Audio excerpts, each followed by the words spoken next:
because I know from your trajectory and from your experiences, you've experienced some sort of extraterrestrial encounter, perhaps two of them in your lifetime, and connecting it to the archetypes and the collective consciousness.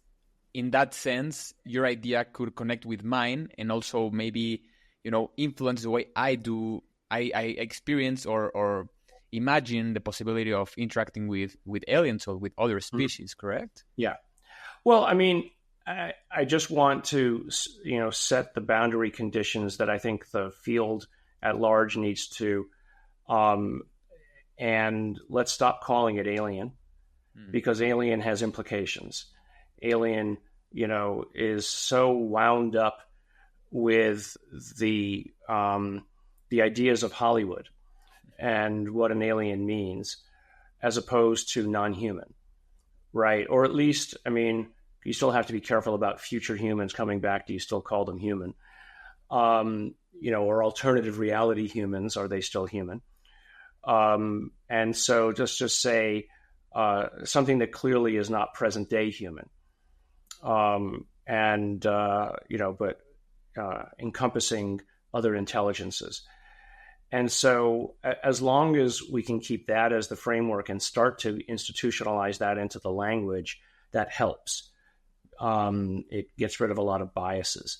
Yeah. And so, my thought around what it was that I saw was certainly an instance of an archetype, whether it was what I can in retrospect see was a classic UFO event, something that went over my head, like 40, 50 feet over my head. To a 12-year-old boy, it was lights on something that vaguely looked like a saucer in the dark, at the level of the trees going right over me soundlessly. In my bedroom, it was little men. What were they doing in my bedroom, at the age of 7 or 8 or however old I was?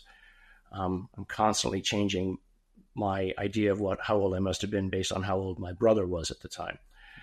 And so, I while neither of those interactions were negative or positive, they were mind expanding for a young boy, to realize that there was something else, because I was clearly not sleeping in either case. And so what was that? And so it caused me to question everything for my whole life. So let's expand that to society at large. If those kinds of archetypes show up on a regular basis to many people, two things. One, what does it tell us about the human brain structure that it seems to see this stuff so quickly or easily and infer that it is other, versus, let's say that these alleged observations are real? What is the message that it sends? Because I don't believe that the things that people see, they see necessarily by happenstance. I wonder if it is a message. People often talk about, and Jodie Foster in the movie Contact, and we've all heard of something called the wow signal, right? That signal that you see that somehow only radio astronomers are able to pick up, and Avi's a good friend, but why do people always run to astronomers to get their idea of something? Why don't you run to a biologist or a psychiatrist? Maybe they should be the first people you talk to, not to an astronomer. But that wow signal, SETI sets the bar very low. In fact, almost insanely trivial. We're fine with something as long as it's 100,000 light years away. Because I can never prove it. It's such a lazy approach.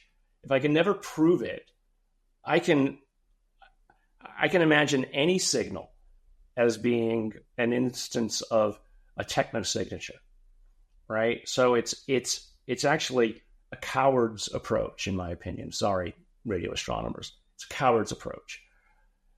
how about you ask the question, not, is there something here? Why don't you ask the question, can there be something here?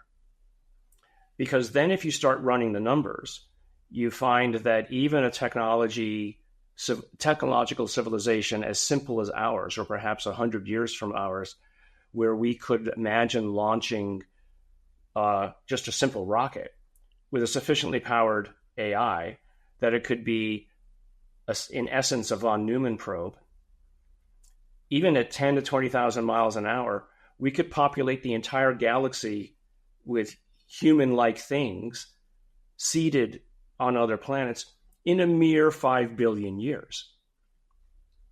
Right? I mean, 5 billion years sounds like a lot of time, but the likes of Neil deGrasse Tyson and all the rest ridicule the idea of ET by saying, well, they couldn't get here in any reasonable time. Well, define reasonable.